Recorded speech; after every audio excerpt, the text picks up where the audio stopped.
Hello friends, this is Savita and welcome to success talk. Friends, आज हम NCERT geography class 6 के chapter number 1 से related important notes पढ़ने जा रहे हैं। तो चलिए फिर पढ़ना शुरू करते हैं। अध्याय 1, सौर मंडल में पृथ्वी। हम पूर्ण चंद्रमा को लगभग 1 महीने में एक बार देख सकते हैं। यह पूर्ण चंद्रमा वाली रात या पूर्णिमा होती है। मतलब जिस दिन पूर्ण चंद्रमा दिखता है, पूरा दिखता है चंद्रमा गोल, उस रात्रि को पूर्णिमा कहा जाता है या फिर पूरा चंद्रमा वाली रात कहा जाता है उसे। 15 दिन में के बाद आप इसे नहीं देख सकते। यह नए चंद्रमा की रात्रि या अमावस्या होती है। नए चंद्रमा की रात्रि जिसे इंग्लिश में हम न्यू मून भी कहते हैं और हिंदी में उसे हम अमावस्या कहते हैं। तो इसमें हम पूर्ण चंद्रमा नहीं देख सकते। सूर्य के अत्यधिक तेज प्रकाश के कारण रात के समय चमकने वाली वस्तुओं को हम दिन में नहीं देख सकते। सूर्य, चंद्रमा तथा वे सभी वस्तुएं जो रात के समय आसमान में चमकती है खगोलीय पिंड कहलाती है। तो एग्जाम में काफ़ी बार पूछ लेता है कि खगोलीय पिंड किसे कहा जाता है, तारे किसे कहा जाता है, नक्षत्र किसे कहा जाता है। तो इन सब के बारे में एग्जाम में काफ़ी बार पूछ लेते हैं फ्रेंड्स, तो ये चीज़ काफ़ी इम्पॉर्टेंट है।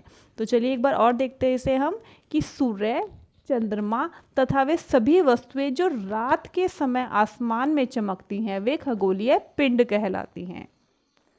खगोलीय पिंड जो बड़े आकार वाले, गर्म गैसों से बने, जिनके पास अपनी ऊष्मा तथा प्रकाश होता है, जिसे वे बहुत बड़ी मात्रा में उत्सर्जित करते हैं, ऐसे खगोलीय पिंडों को क्या कहा जाता है? ऐसे खगोलीय पिंडों को तारा कहा जाता है। तो ये भी काफ़ी इम्पॉर्टेंट है। तो चलिए अब आगे पढ़ते हैं। हम नक्षत्र के बारे में देखते हैं एक बार। नक्षत्र रात्रि में आसमान की ओर देखते समय तारों के विभिन्न समूहों द्वारा बनाई गई विविध आकृतियां नक्षत्र कहलाती हैं। यानी कि तारों के द्वारा विविध आकृतियां, आप कभी गौर से देखोगे तो तारों से हमें अलग अलग प्रकार की आकृतियां सी बनती हुई दिखाई देती है, उसे नक्षत्र मंडल कहा जाता है। अर्सा मेजर या बिग बियर इसी प्रकार का एक नक्षत्र मंडल है। तो ये इंपॉर्टेंट है। नक्षत्र मंडलों के नाम बताइए, कई बार पूछते हैं एग्जाम में। तो कौन सा है? अर्सा मेजर या फिर बिग बियर। सप्तऋषि, चलिए अब सप्तऋषि के बारे में पढ़ते हैं हम। सप्त यानी कि 7 और ऋषि मतलब संत। बहुत आसानी से पहचान में आने वाला नक्षत्र मंडल है ये सप्तऋषि, जिसे हम 7 तारों का समूह भी कहते हैं। आपने कई बार देखा होगा आसमान में। यह 7 तारों का समूह है। यह नक्षत्र मंडल अर्सा मेजर का भाग है। तो आपने देखा होगा फ्रेंड्स, कई बार 7 तारों का समूह इस तरह की कोई आकृति बनाते हैं, इसमें 7 तारे होते हैं, तो इसे अर्सा मेजर कहा जाता है। अब ध्रुव तारे के बारे में देखते हैं। चलिए, ध्रुव तारा, इसको उत्तरी तारा भी कहा जाता है क्योंकि ये उत्तर दिशा को बताता है, इसीलिए इसे ध्रुव तारा भी कहा जाता है। आसमान में हमेशा एक ही स्थान पर रहता है। यानी कि एग्जाम में अगर पूछा जाए कि ऐसा कौन सा तारा है जो आसमान में हमेशा एक ही दिशा में दिखाई देता है, एक ही स्थान पर दिखाई देता है, तो वह है ध्रुव तारा। अब ग्रहों के बारे में देखते हैं। चलिए, कुछ खगोलीय पिंडों के अपना प्रकाश व ऊष्मा नहीं होती, वे तारों के प्रकाश से प्रकाशित होते हैं और ऐसे पिंडों को ग्रह कहा जाता है। तो ग्रह क्या होते हैं? ऐसे खगोलीय पिंड जिनके पास अपना प्रकाश या ऊष्मा नहीं होते और वो तारों से प्रकाश से प्रकाशित होते हैं, उन्हें ग्रह कहा जाता है, जिसे इंग्लिश में प्लैनेट भी बोलते हैं। चलिए देखते हैं एक बार, प्लैनेट किस शब्द से निकला है। प्लैनेट ग्रीक भाषा के प्लैनेटाई शब्द से बना है, जिसका अर्थ परिभ्रमक अर्थात चारों ओर घूमने वाला होता है। यानी कि प्लैनेट से होते हैं वो चारों तरफ घूमते रहते हैं। सौरमंडल में 8 ग्रह हैं। तो देखते हैं चलिए कौन कौन सा ग्रह है सौरमंडल में। सूर्य के दूरी के अनुसार कौन कौन से ग्रह हैं, तो ये देखिए यहाँ पर दिखाया गया है, चित्र में आए। सबसे पहले हमारा आता है सौरमंडल में सूर्य, और सूर्य से सबसे नज़दीक का जो ग्रह है वह है बुध, और सूर्य से दूरी के अनुसार वो 58 मिलियन करोड़ किलोमीटर दूर है। उसके बाद आता है शुक्र, फिर सूर्य से दूरी के अनुसार तीसरे नंबर पर पृथ्वी, चौथे नंबर पर मंगल, उसके बाद आता है बृहस्पति, फिर शनि, उसके बाद यूरेनस जिसे हिंदी में, उसके बाद आता है यूरेनस जिसे हिंदी में अरुण कहा जाता है, और सबसे आखिरी में आएगा नेपच्यून जिसे हिंदी में वरुण कहा जाता है। और ये सूर्य से दूरी के अनुसार कितने कितने किलोमीटर मिलियन दूर है, ये सब देखिए यहाँ पर दिखाया गया है कि बुध जो है वो 58 मिलियन दूर है, शुक्र जो है वो 108 मिलियन दूर है, पृथ्वी 150 मिलियन, मंगल 228 मिलियन, बृहस्पति 778 मिलियन दूर है सूर्य से, यूरेनस 2869 मिलियन दूर है, शनि 1427 मिलियन दूर है, और नेपच्यून जो है वो 4496 मिलियन किलोमीटर दूर है। अब देखते हैं, चलिए ग्रहों के बारे में। ग्रह संख्या में 8 है और सूर्य से दूरी के अनुसार वे हैं, सबसे पहले सबसे नज़दीक सूर्य के बुध, फिर शुक्र, पृथ्वी, मंगल, बृहस्पति, शनि, यूरेनस यानी अरुण, और नेपच्यून यानी वरुण। तो ये सूर्य से दूरी के अनुसार ग्रह दिखाए गए हैं यहाँ पर। अब बुध ग्रह के बारे में पढ़ते हैं, चलिए हम। बुध सूर्य के चारों ओर एक परिक्रमण 88 दिन में पूरा करता है और अपने अक्ष पर घूर्णन 59 दिन में करता है पूरा। सूर्य से दूरी औसत कितनी है इसकी? 58 मिलियन किलोमीटर दूर है सूर्य से बुध। अब शुक्र के बारे में देखते हैं, चलिए हम। शुक्र सूर्य के चारों ओर परिक्रमण कितने दिन में करता है? 255 दिन में करता है, और अपने अक्ष पर घूर्णन कितने दिन में करता है? वो 243 दिन में अपने ही अक्ष पर घूमता है। और सूर्य से दूरी औसत कितना है? 108 मिलियन किलोमीटर दूर है। अब पृथ्वी देखते हैं, चलिए। पृथ्वी सूर्य के चारों ओर एक परिक्रमण 365 दिन में करती है, और अपने अक्ष पर घूर्णन 1 दिन यानी कि 24 घंटे कह सकते हैं हम लोग। और चंद्रमा की संख्या कितनी है पृथ्वी पर? एक चंद्रमा पाया जाता है पृथ्वी पर, जो हमें आसमान में दिखता है हर रोज़। सूर्य से दूरी औसतन कितनी है पृथ्वी की? 150 मिलियन किलोमीटर दूर है। और सूर्य से दूरी के हिसाब से पृथ्वी जो है वो तीसरे नंबर का ग्रह है। सबसे पहले बुध, और फिर उसके बाद बृहस्पति, और उसके बाद आता है तीसरे नंबर पर पृथ्वी। सबसे पहले आता है बुध, फिर आता है शुक्र, उसके बाद पृथ्वी, और फिर मंगल। आपने ये देखा है जैसे कि अभी, और आगे उसी तरह से आते हैं। आकार में यह 5वां सबसे बड़ा ग्रह है, और पृथ्वी के आकार को भू आप कहा जाता है। तो फ्रेंड्स, हम जैसे कहते हैं पृथ्वी गोल है, तो पृथ्वी हमारी गोल नहीं है, उसका आकार भू आप आकार की है हमारी पृथ्वी, क्योंकि यह ध्रुवों के पास से थोड़ी चपटी है। भू आप का अर्थ है पृथ्वी के समान आकार। पृथ्वी सौरमंडल का सबसे अद्भुत ग्रह है।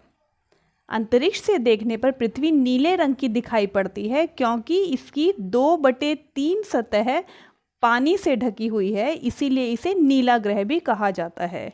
तो आपने काफ़ी बार सुना होगा कि पृथ्वी को नीला ग्रह भी कहा जाता है, और इसकी वजह ये है क्योंकि पृथ्वी के 2/3 हिस्से पर पानी है, जिसकी वजह से वो नीले रंग की दिखाई देती है, इसीलिए इसे नीला ग्रह भी कहा जाता है। अब मंगल के बारे में पढ़ते हैं, चलिए हम। सूर्य के चारों ओर परिक्रमण 687 दिन में करता है, और घूर्णन अपने अक्ष पर कितने दिन में करता है? 1 दिन में कर लेता है। चंद्रमा कितने हैं मंगल पर? मंगल पर 2 चंद्रमा है, और इसकी औसत दूरी कितनी है? 228 मिलियन किलोमीटर। अब चलिए बृहस्पति के बारे में देखते हैं हम। ये परिक्रमण सूर्य के कितने टाइम में करता है? 11 साल 11 महीने यानी कि लगभग 12 साल में करता है। और घूर्णन कितनी देर में करता है सूर्य के अपने अक्ष पर? 9 घंटे 56 मिनट में करता है। और बृहस्पति पर चंद्रमा की संख्या कितनी है? लगभग 53 चंद्रमा है बृहस्पति पर, और औसत दूरी कितनी है उसकी? 778 मिलियन किलोमीटर। अब चलिए शनि के बारे में पढ़ते हैं हम। ये परिक्रमण कितने समय में करता है सूर्य का? 29 साल 5 महीने में करता है। और घूर्णन कितने टाइम में करता है? 10 घंटे 40 मिनट। शनि पर चंद्रमा की संख्या कितनी है? लगभग 53। और औसत दूरी कितनी है इसकी? 1427 मिलियन किलोमीटर है। अब यूरेनस यानी कि अरुण के बारे में पढ़ते हैं हम। ये परिक्रमण कितने समय में करता है? 84 साल में करता है। घूर्णन कितने समय में करता है? 17 घंटे 14 मिनट में। यूरेनस पर चंद्रमा की संख्या कितनी है? लगभग 27। और औसत दूरी कितनी है इसकी सूर्य से? 2869 मिलियन किलोमीटर। अब नेपच्यून के बारे में पढ़ते हैं चलिए हम, जिसको वरुण भी कहते हैं। ये परिक्रमण 164 साल में करता है पूरा। अपने अक्ष पर घूर्णन 16 घंटे 7 मिनट में करता है। और नेपच्यून पे चंद्रमा की संख्या कितनी है? 13। और इसकी औसत दूरी कितनी है सूर्य से? 4496 मिलियन किलोमीटर। तो ये ग्रहों के बारे में डिटेल से दिया गया है। चलिए अब आगे पढ़ते हैं हम। सभी ग्रह एक निश्चित अक्ष पर सूर्य का चक्कर लगाते हैं। ये रास्ते दीर्घवृत्ताकार में फैले हुए हैं। ये कक्षा कहलाते हैं। यानी कि जैसे मान लीजिए ये सूर्य है, तो जो सभी ग्रह हैं वो दीर्घवृत्ताकार में इस तरह से सूर्य के चारों तरफ चक्कर लगाते हैं। जैसे कि अभी हमने पिक्चर में भी देखा था, वो जो बना हुआ था वो आधा बना हुआ था, चित्र इस तरीके से बना हुआ था, क्योंकि वो बुक में जो दिया हुआ है वो एक तरफ का दिया हुआ है। अगर इसको पूरा किया जाएगा तो ये इस तरह से बनेगा फ्रेंड्स, इस तरह से कुछ बनेगा, जिसे हम दीर्घवृत्ताकार कहते हैं। बुध सूर्य से सबसे अधिक नज़दीक है। शुक्र को पृथ्वी का जुड़वां ग्रह भी माना जाता है। तो ये काफ़ी इंपॉर्टेंट है, एग्जाम में कई बार पूछ लिया जाता है कि कौन से ग्रह को पृथ्वी का जुड़वां ग्रह कहा जाता है, तो वो है शुक्र ग्रह। बोना ग्रह किसे कहा जाता है? खगोलीय पिंड 2003 यूबी 313 सीरस तथा प्लूटो को बोना ग्रह कहा जाता है। अब सौरमंडल के बारे में पढ़ते हैं चलिए हम। सूर्य, 8 ग्रह, उपग्रह तथा कुछ अन्य खगोलीय पिंड जैसे क्षुद्र ग्रह एवं उल्का पिंड मिलकर सौरमंडल का निर्माण करते हैं। तो सौरमंडल का निर्माण किन किन चीज़ों से होता है? सूर्य से, 8 ग्रह जो हमारे हैं उनसे, उपग्रह और कुछ अन्य खगोलीय पिंड जैसे कि क्षुद्र ग्रह और उल्का पिंड, ये सभी मिलकर सौरमंडल का निर्माण करते हैं। और सौरमंडल का मुखिया किसे कहा जाता है? काफ़ी इंपॉर्टेंट है, सूर्य को सौरमंडल का मुखिया माना जाता है। अब चलिए सूर्य के बारे में पढ़ते हैं हम। यह सौरमंडल के केंद्र यानी कि बीचों बीच स्थित है और इसका खिंचाव बल इसे सौरमंडल को बांधे रखता है और इसी वजह से सारे ग्रह जो हैं इसके चारों तरफ चक्कर लगाते हैं। सूर्य सौरमंडल के लिए प्रकाश एवं ऊष्मा का एकमात्र स्रोत है। सूर्य पृथ्वी से लगभग 15 करोड़ किलोमीटर दूर है। अब ग्रह जानते हैं, ग्रह किसे कहते हैं? सौरमंडल के सभी 8 ग्रह एक निश्चित पथ पर सूर्य का चक्कर लगाते हैं। सूर्य से दूरी के अनुसार ग्रह, जैसे कि अभी हमने देखा था, एक बार और नजर डालते हैं चलिए। सूर्य, बुध, शुक्र, पृथ्वी, मंगल, फिर आता है बृहस्पति, शनि, अरुण और वरुण। ये दीर्घवृत्ताकार में फैले हुए हैं और ये कक्षा कहलाते हैं। बुध सूर्य के सबसे नजदीक है और अपनी कक्षा में सूर्य के चारों ओर एक चक्कर लगाने में इसे केवल 88 दिन का समय लगता है। यानी कि जो बुध है वह सूर्य के चारों ओर चक्कर 88 दिन में पूरा कर लेता है। पृथ्वी का जुड़वा ग्रह शुक्र को माना जाता है क्योंकि इसका आकार पृथ्वी के आकार के समान है। अब चंद्रमा के बारे में पढ़ते हैं चलिए हम। हमारी पृथ्वी के पास केवल एक उपग्रह है और वो कौन सा है? चंद्रमा। इसका व्यास पृथ्वी के व्यास का केवल 1/4 है। यह पृथ्वी से लगभग 3,84,400 किलोमीटर दूर है और यह पृथ्वी का एक चक्कर कितने समय में लगाता है? लगभग 27 दिन में पृथ्वी का एक चक्कर पूरा कर लेता है। और अपनी इसकी सतह पर पर्वत, मैदान एवं गड्ढे हैं जो चंद्रमा की सतह पर छाया बनाते हैं। आपने कई बार चंद्रमा को गौर से देखा होगा तो ये बात नोटिस की होगी कि चंद्रमा पे हमें दाग दिखाई देते हैं, धब्बे नजर आते हैं छोटे छोटे। तो वो जो धब्बे हैं वो असल में पर्वत, मैदान एवं गड्ढों की परछाई हैं। चलिए अब आगे हम कुछ वर्ड्स की मीनिंग जानते हैं, जैसे कि जियो प्लस लॉजिकल। ये इन शब्दों को मिलाकर बनता है जियोलॉजिकल और इसका मतलब है पृथ्वी का अध्ययन करना। अब देखते हैं जियो प्लस मेट्री यानी कि जियोमेट्री।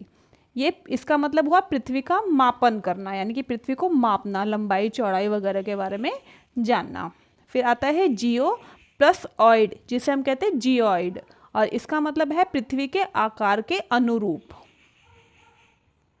अब उपग्रह के बारे में जानते हैं। उपग्रह क्या है? एक खगोलीय पिंड है जो ग्रहों के चारों ओर उसी प्रकार चक्कर लगाता है जिस प्रकार ग्रह सूर्य के चारों ओर चक्कर लगाते हैं। और मानव निर्मित उपग्रह कौन कौन से हैं? काफ़ी इंपॉर्टेंट है, एग्जाम में बहुत बार पूछता है। मानव के द्वारा बनाए गए या फिर मानव निर्मित उपग्रहों के नाम हैं इनसेट, IRS और एडुसन। ये तीनों मानव निर्मित उपग्रह है। अब क्षुद्र ग्रह के बारे में जानते हैं। क्या है क्षुद्र ग्रह? तारों, ग्रहों एवं उपग्रहों के अतिरिक्त असंख्य छोटे पिंड भी सूर्य के चारों ओर चक्कर लगाते हैं और इन पिंडों को क्षुद्र ग्रह कहा जाता है। ये मंगल एवं बृहस्पति की कक्षाओं के बीच में पाए जाते हैं। अब उल्का पिंड के बारे में जानते हैं हम। सूर्य के चारों ओर चक्कर लगाने वाले पत्थरों के छोटे छोटे टुकड़ों को उल्का पिंड कहा जाता है। आकाशगंगा किसे कहते हैं? चलिए देखते हैं। लाखों तारों का समूह जिसको मिल्की वे भी कहा जाता है, आकाशगंगा कहलाता है। आकाशगंगा करोड़ों तारों, बादलों तथा गैसों की एक प्रणाली है और लाखों आकाशगंगाएं मिलकर ब्रह्मांड का निर्माण करती है। चलिए देखते हैं यहाँ पर। ये पृथ्वी है, जैसे पृथ्वी के अंदर इंसान रहते हैं, हम लोग रहते हैं, जीव रहते हैं। तो ये देखिए कि सबसे पहले आता है ब्रह्मांड। ब्रह्मांड के अंदर आकाशगंगाएं हैं। आकाशगंगा के अंदर सौरमंडल, सौरमंडल के अंदर आती है पृथ्वी और पृथ्वी के अंदर हम लोग यानी कि जीव। तो ये चैप्टर हमारा यहीं पर कंप्लीट होता है फ्रेंड्स। आई होप आपको मेरी ये वीडियो पसंद आई होगी। तो अगर आपको मेरी ये वीडियो पसंद आई है तो प्लीज़ मेरे चैनल को लाइक, शेयर और सब्सक्राइब कर लीजिए और बेल आइकन को प्रेस कर लीजिए जिससे कि आने वाले सभी नोटिफिकेशंस आप तक पहुंच सके। Okay, thank you friends.